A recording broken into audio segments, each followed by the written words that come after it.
Huh. They're not here, so I guess someone else got here first. I'm just happy I got to come. Try not to go dying on us, Kagachi. The Watchers are a ray of hope.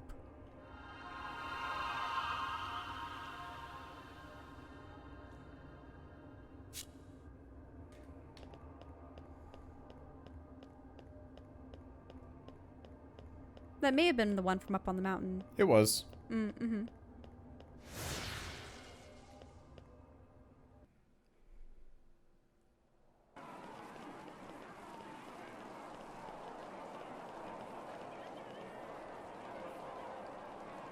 Stop. You believed in this realm once. You can again. Don't throw away your lives, and don't betray your hearts. Kushi is possessed by the evil of the Night Devil. He isn't himself. He doesn't hate this realm. The Veil Watch would never betray you. The Watch has seen the smiles and tears of souls who believed in the beyond. That's why I believe. I believe that they'll be reborn in this world. I believe in the promise of reincarnation.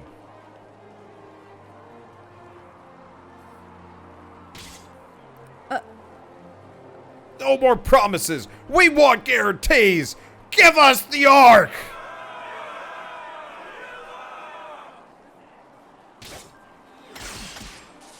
Wow. Oh, wow. So you're just gonna have to take them all out, huh? They don't do any damage.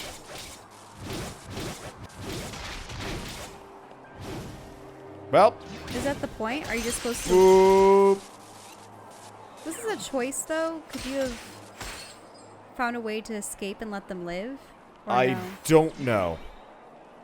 You're just supposed to act in self-defense. Why wouldn't you listen?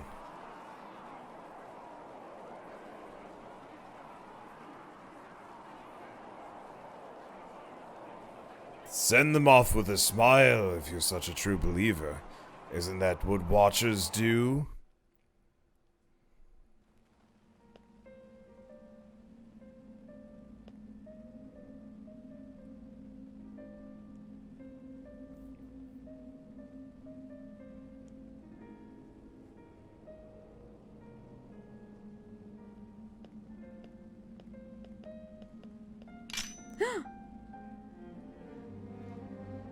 Put it down, that won't solve anything.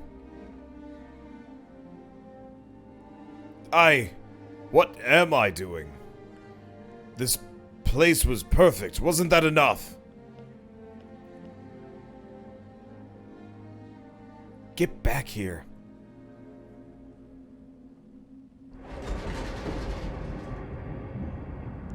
Oh, so is she going to the Ark?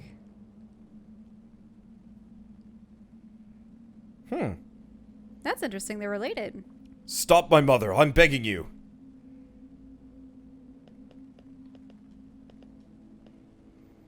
Protect my mother. Protect the Sovereign. Please, I beg of you.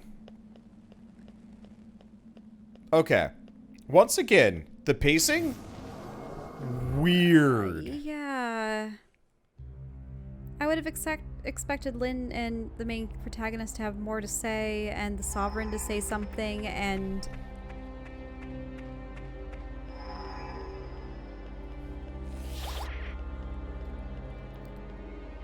It's like I'm watching the highlights of a JRPG story. Mm-hmm. But without the rest? There's very little substance. It seems like they had the events fleshed out, but it was like annotations in a script and some lines. Yeah, but like this reminds me of my rough writing drafts. when I'm starting the planning phase on a story. So and so does this. Yeah. And goes there, and then says this to that person. And then But you there's flesh no- it out with more scenes so that it makes sense and there's a continuity. Mm-hmm. And somebody was asking, how's this game treating us? I like it, but it feels like... There was so much more character development in the previous two games made by the studio. I Am Setsuna and It feels Lost Sphere. rushed and on a budget. But this is a $50 game. And I mean, on the plus side, it's a bit shorter, so like, you know, we're not going to have to sit through 60 hours of this. And you really enjoy the spirits and the combat system and the trait trees and such. But it seems like you're sped along these paths on these limited environments. You're sent from one area to the next. Half the characters that were introduced to you as potential peers in this interesting Watcher Society were killed in the matter of a couple hours of gameplay, with little preamble and very little development in between. Oh, that looks really cool. So is it shaking off more of those creatures? Wait a minute. That's where they come from. See? Mm-hmm. They're like little stabby seed pods. Yep.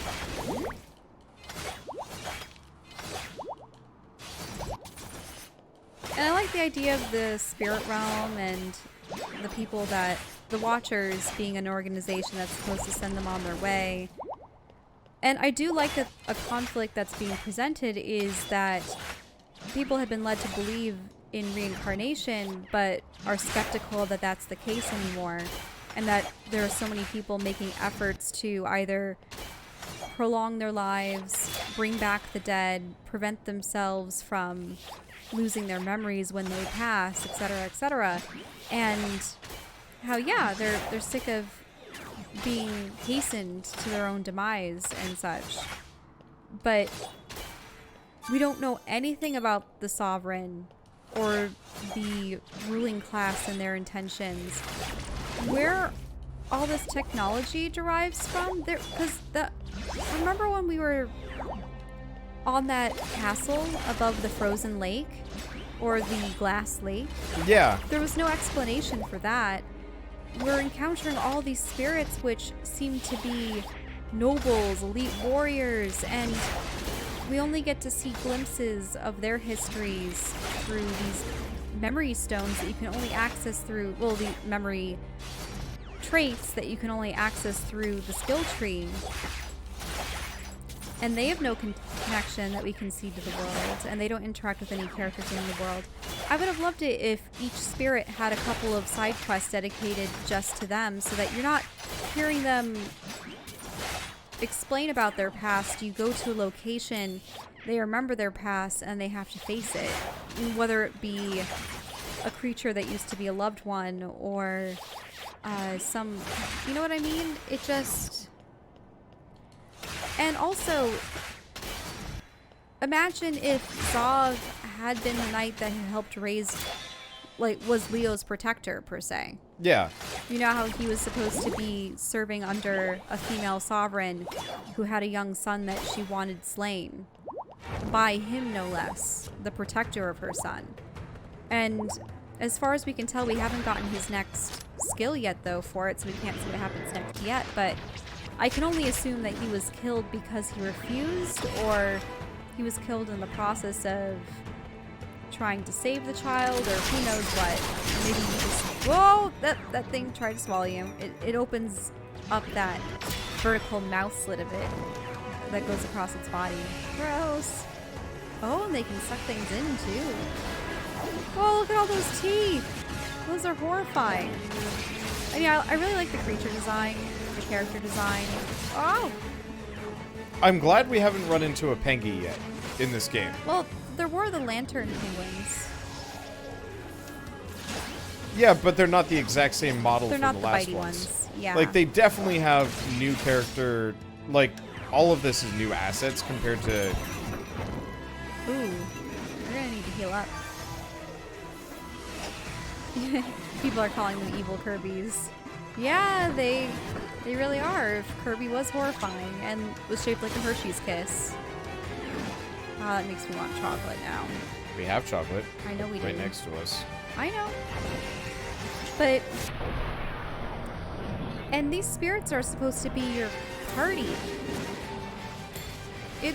In many other JRPGs that we've had, when you have party members, it means that they have relevant connections to portions of the plot. You know, they're the missing princess, or they're the, former villain with a tragic past, or you know what I mean?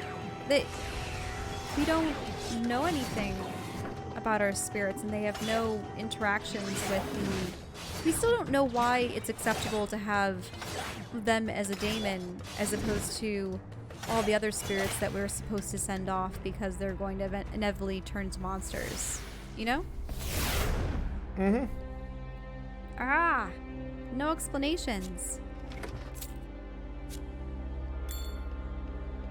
If they spent a little bit more time on character dialogue and cutscenes, I think things would have been better paced. It feels like a rough draft for a game.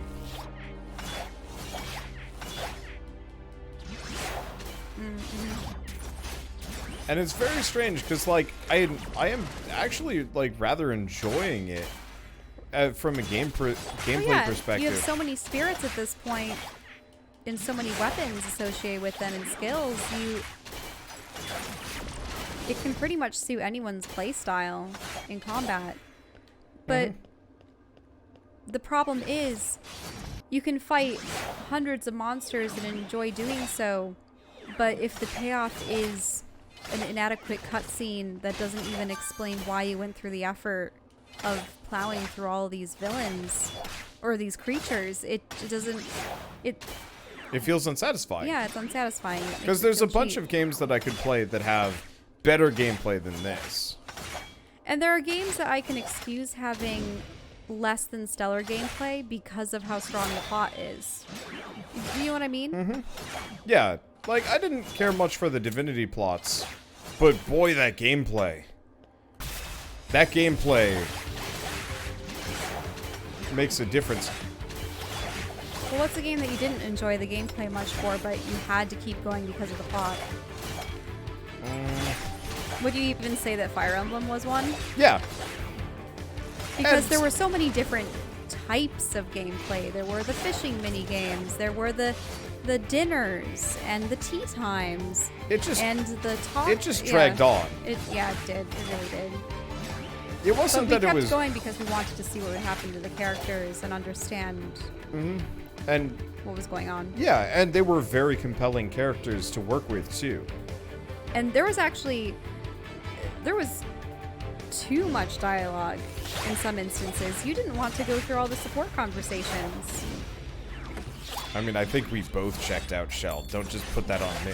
Well, it was because we unlocked so many at once that it would have taken us hours to get through them. And there will likely be a later episode of Fire Emblem where it's just us talk. Well, the thing is, we weren't even talking because it was a fully voice-acted game, so it was just listening to other characters talk. But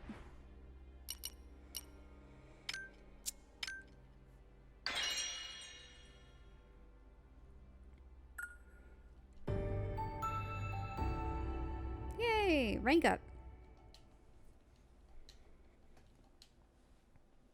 And I suppose we should also say thanks, Square Enix. I don't know how long it's been. Yeah, it's been like 20 minutes. 25. 'Cause they provided us with Oninaki.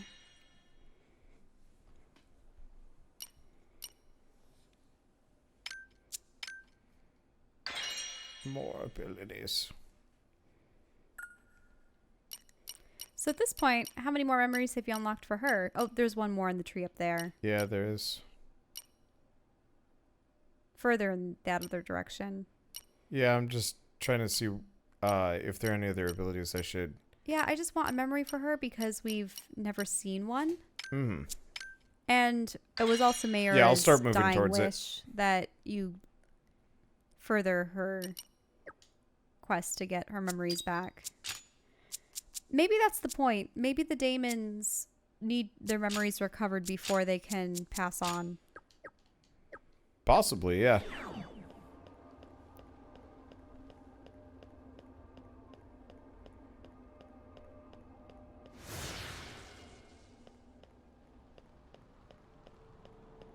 This is extensive. It is. I really do like the level design compared to... Ooh, that's better.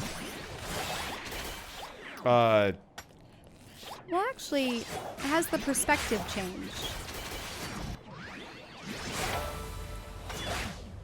I feel like in the previous games, you didn't It have was more corners top-down. like this. Yeah, and it was more top down.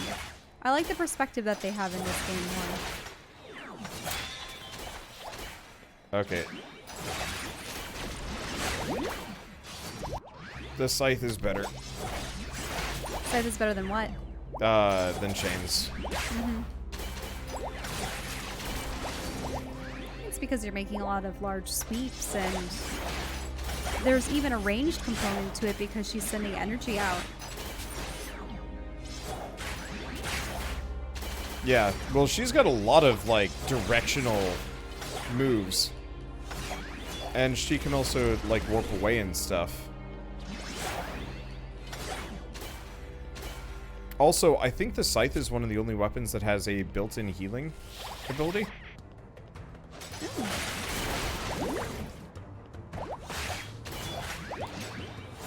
Because very specifically, every couple of hits... I'm noticing that I'm hearing a bloop, bloop. Oh, that's poison. Oh, yes.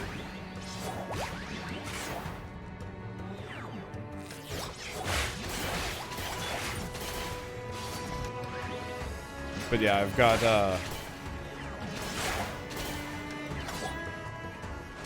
it's every couple of attacks. I don't know what the logic is for it, but every couple of attacks I get a, I get like 20 HP. And it's quite nice. Yeah, I am seeing a plus 22 every once in a while.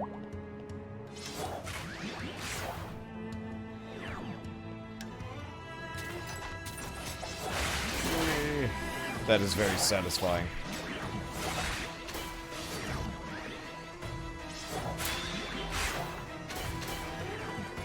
Okay. Yeah, a couple more scythe stones and we'll be able to get her first memory.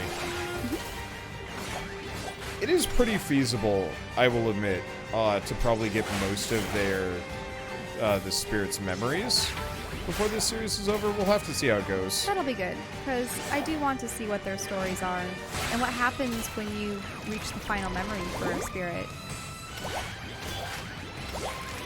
Oh, is it every time I crit?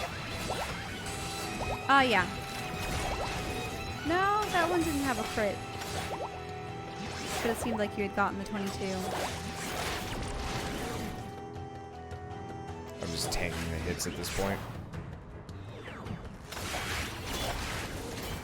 Oh, just a little bit more. And the tree will be felled, but you still have all the poison. Oh, is that a... That was one of the spirits that's necessary to... I was get into the wondering shadow why it realm. had so much HP. Because it seemed abnormally tanky.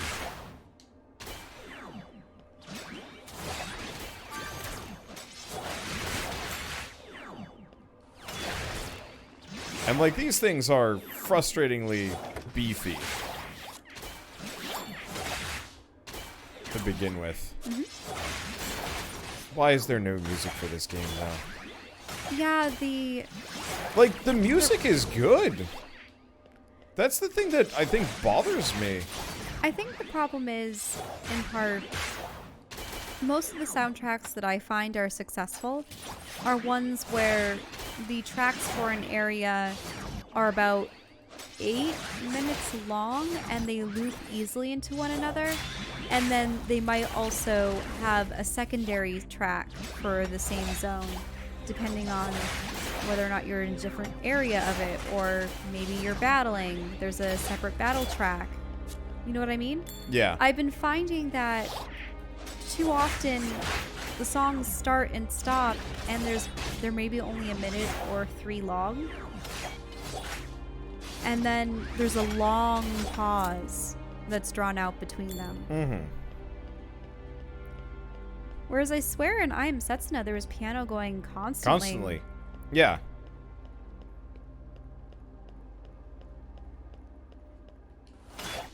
Yeah, and that too. Did you notice how while you were on that walkway there was And it's gone. Yeah, and then you And there's no way that was the full song. No. It's almost as though there was supposed to be battle music, but it didn't actually make it.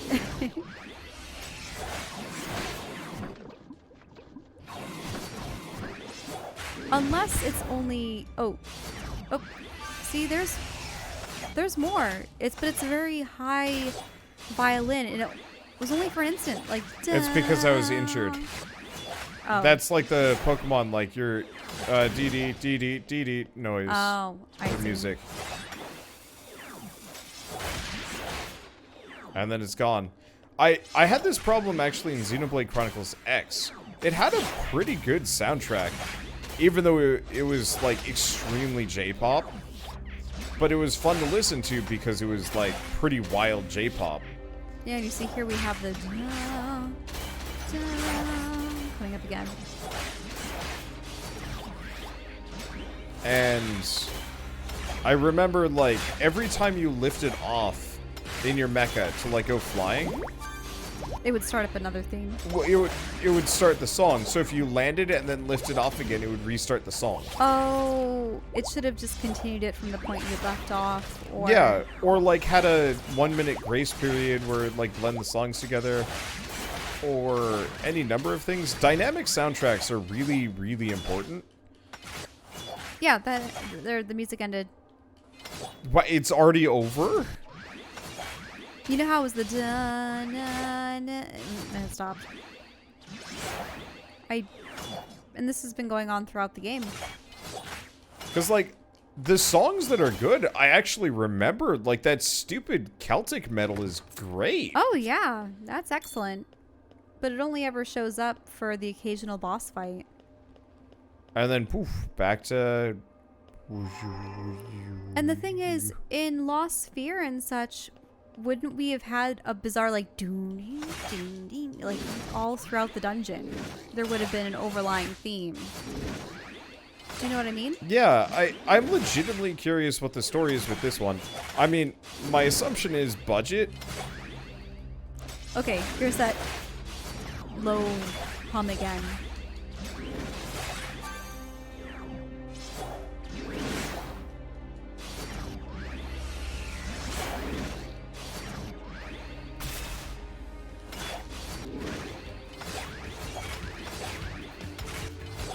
Wait, It's because now it's I'm going into battle music right now? I'm in overload mode. Wait, so are you only going to be able to reliably get music when you're in the special mode? Yep. This is how it should be. Yeah, exactly. This is Like what you this should music be should just hearing. be going, seeing as I'm like mowing through hordes of dudes. Whenever you're in battle, you should be hearing this music.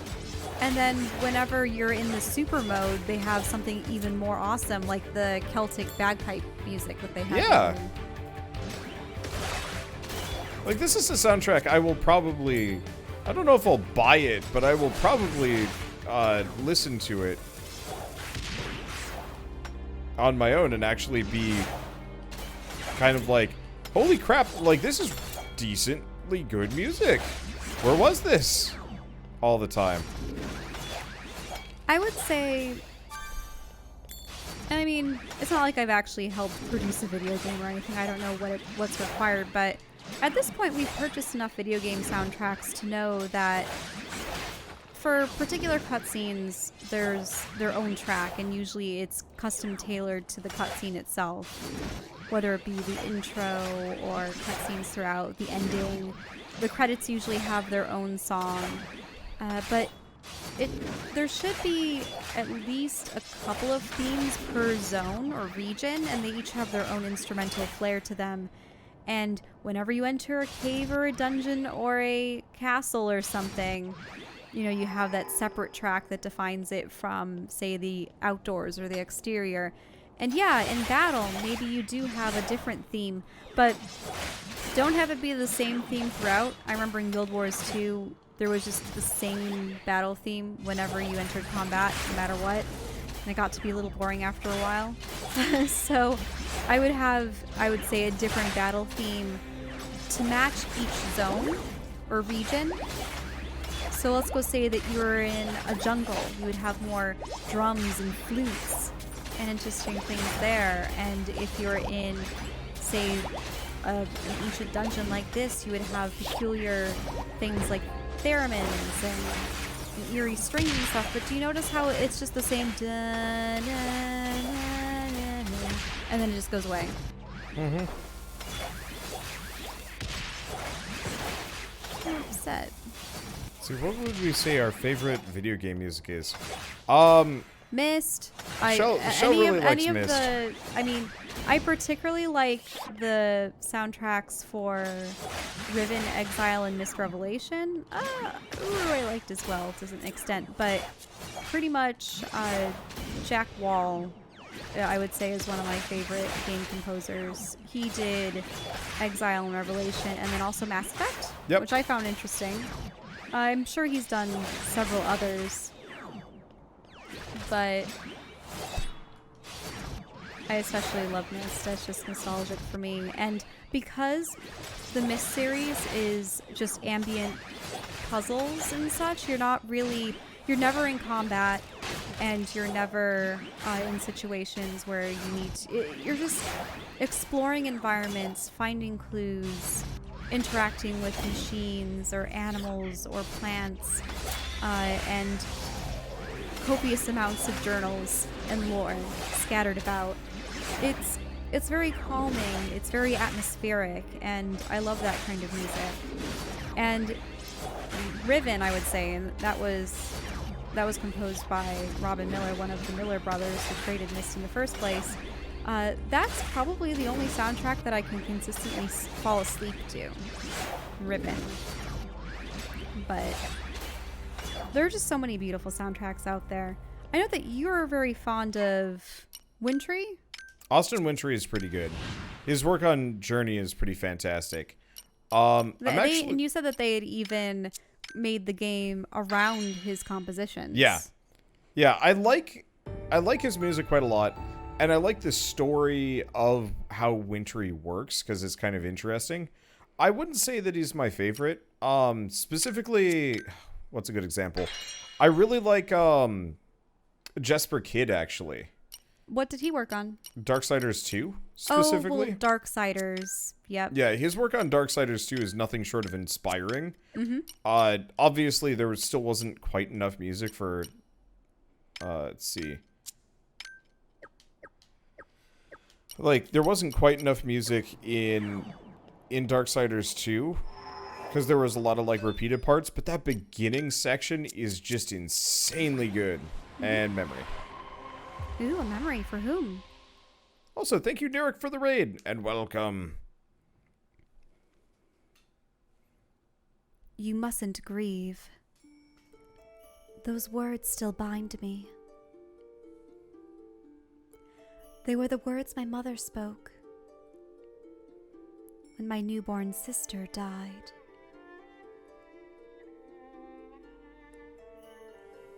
Why?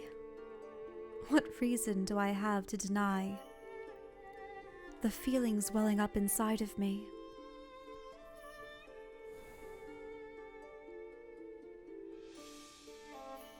You mustn't grieve. Slowly, it dawned on me. Those words are not for the dead. They were made for the living. I came to despise them. Was hiding the pain of death from ourselves really for the benefit of the dead? I had to know.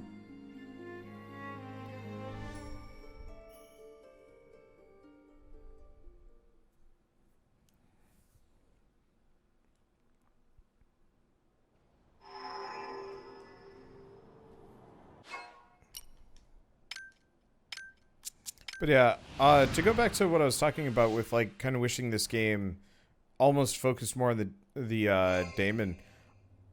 Oh, new ability maybe. Reaper. Side and rear hits can instantly kill. Heck yeah, that sounds fun.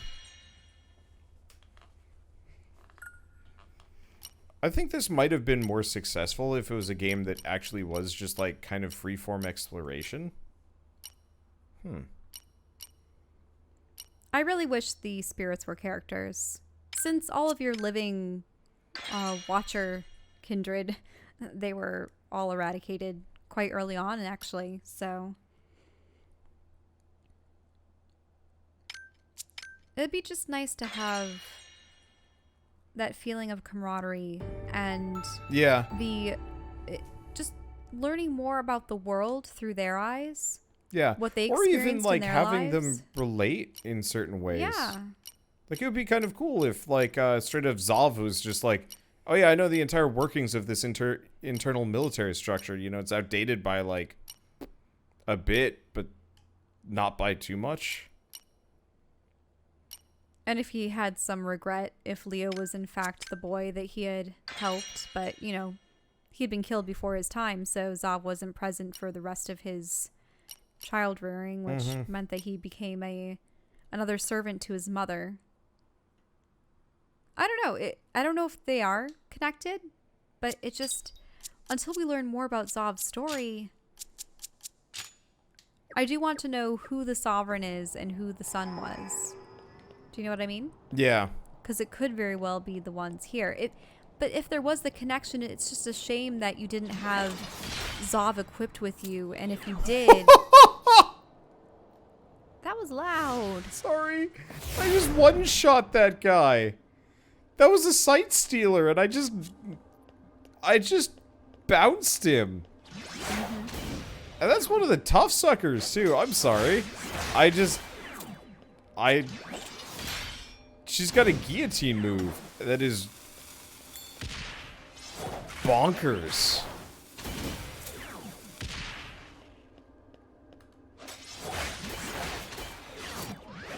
But yes, I apologize for loud. Shorter range than I was expecting. 100% worth it, but still.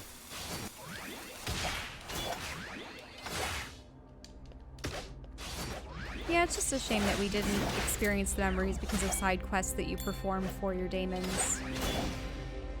It'd be really nice if they implored you to, say, visit their old childhood home or to go to a particular location. Like, imagine if someone had hidden something away and they wanted you to retrieve it and give it to someone else. Do you know what I mean?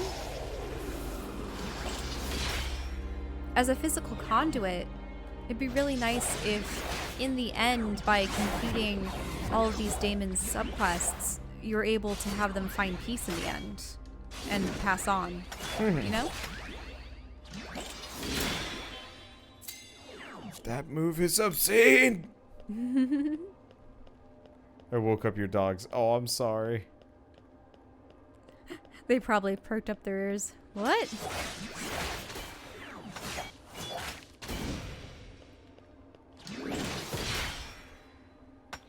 It keeps one-shotting these big guys. Who I've been like, I'm not gonna say struggling to fight this entire night, but they just have so much HP and now it just come through and I'm like, Reaper. And then they're just done.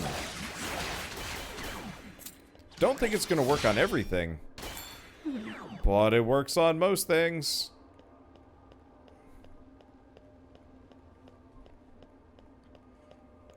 Let's see. And goodbye, Nirik. Or goodbye. Good night. Thank you for that raid. I'd say everybody that has joined, this is Oninaki, but you probably... Which has been ever so graciously provided to us by Square Enix. Oh, yeah. I forget the last time that we mentioned that. But 20 minutes ago. Alright. You're running a little ahead of schedule. I'm a little bit early. Again. I'm always so concerned about it. I suppose we just need to keep a track.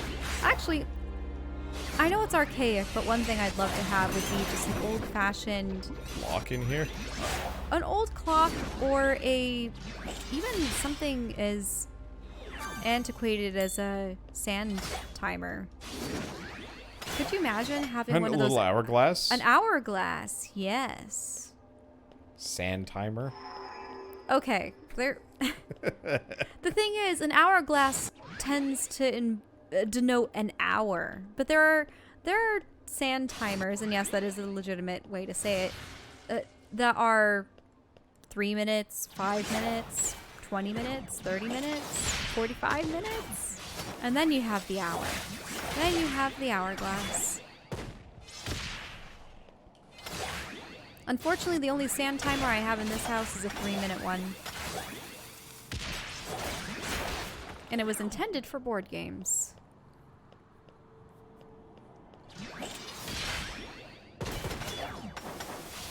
Specifically, I think I got it for tile rummy, so that people make their decisions more swiftly.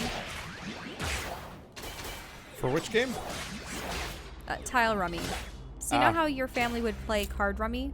Yeah. There was a version with tiles.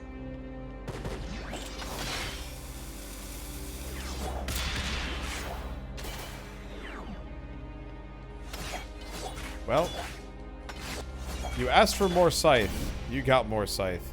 I still think I prefer some of my other characters, but she's pretty strong. I wouldn't mind seeing more of the swordswoman and then obviously Zav. I just want to know what his story is at this point. Yeah, because his story immediately had kind of a conflict to it. Mm-hmm.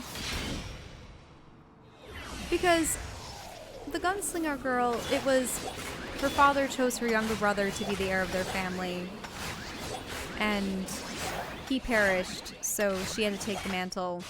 But she always thought that the nobles were fakes, and that everyone around her wasn't genuine, and that they're just trying to appeal to her noble stature.